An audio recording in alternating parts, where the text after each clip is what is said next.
Good morning. Today I have SGF Chief Executive Pete Chima with us, and we are going to be talking about the new Scottish Shop Report, which was only released in the last few days. It should make for some very interesting reading, given the year that we've had so far.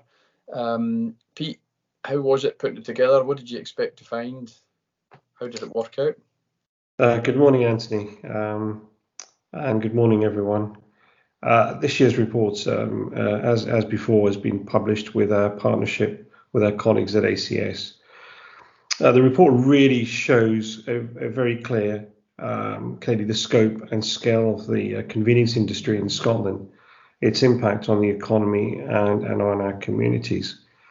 It's given us really hard numbers that we actually need to influence and inform key policy decision makers. The most important statistic for us is that this year in the report it tells us that there are 5,025 convenience stores in Scotland.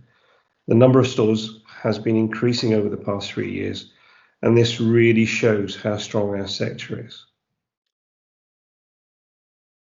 And I understand too that we're seeing some good news on the numbers of the number of people that are employed by the sector. That's correct. Again, there's been an increase in the number to 47,000 jobs. That's another increase of 3,000 jobs since 2019. As you will remember, in 2018, it went up from 40,000 to 44,000. So there's a continuing increase in our sector of employment. That's great news, and it's obviously been a difficult sort of 6-7 months under COVID. Retailers are obviously flat out. I think there's some numbers in the report that explain just how hard they've been working, but in amongst that, they've still managed to find the time and the energy to massively invest in their stores, which is obviously fantastic news. Can you tell us a little bit about that? Yeah, you're so right, Anthony. I mean, the old stereotype of the hardworking retailers in Scotland and elsewhere in the UK too is absolutely true.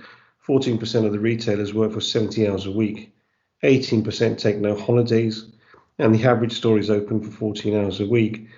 And yet we still managed to invest £62 million in our stores. And it just shows how committed that we are to raising our standards.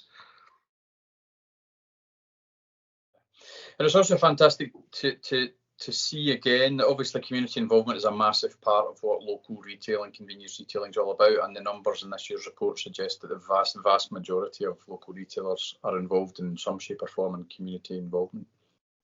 That's right. I mean, 85% of independent stores in Scotland are regularly engaged in community activities, and we've seen so many good stories during 2020 of retailer engagement in communities, and I think that will continue to be our base, and will continue to engage and do very, very well. Right, and obviously this document is hugely important. I presume you intend to share it with those that are making the decisions at Holyrood and possibly at Westminster? Absolutely, we'll be sending it out to every single MSP and every single Scottish MP. But the interesting thing for us really has been that although it's been a challenging year at SGF, even though we've had to work from home, the interesting thing has been the number of new members we've taken on, the number of new corporate companies that have come on board that want to engage with our sector and work with our sector, because they've seen the tremendous growth in by the convenience stores really grabbing about 30% of the total grocery sector. So it has been really welcome, and we're really looking forward to 2021 now. Yeah. Do you see? I mean, I know that coronavirus has been a really horrible period, but it's allowed retailers the chance to really shine. They've obviously had the benefit of that in some ways. They've been working hard, as you say, 70 hours a week is no fun, 14 hours a day. But they've had the chance to shine. Do you see this as a potential opportunity for the entire sector to grow its influence, both amongst consumers and also amongst people like politicians and influencers?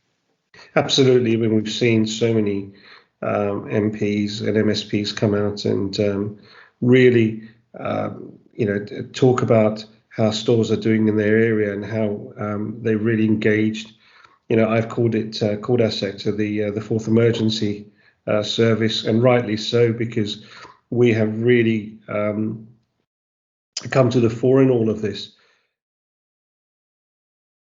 Absolutely. And this is a tricky one. I didn't plan to ask you this one, but on a scale of 1 to 10, how likely is it that Daniel Johnson's bill is going to end up being legislation? I'm the internal optimist, 10.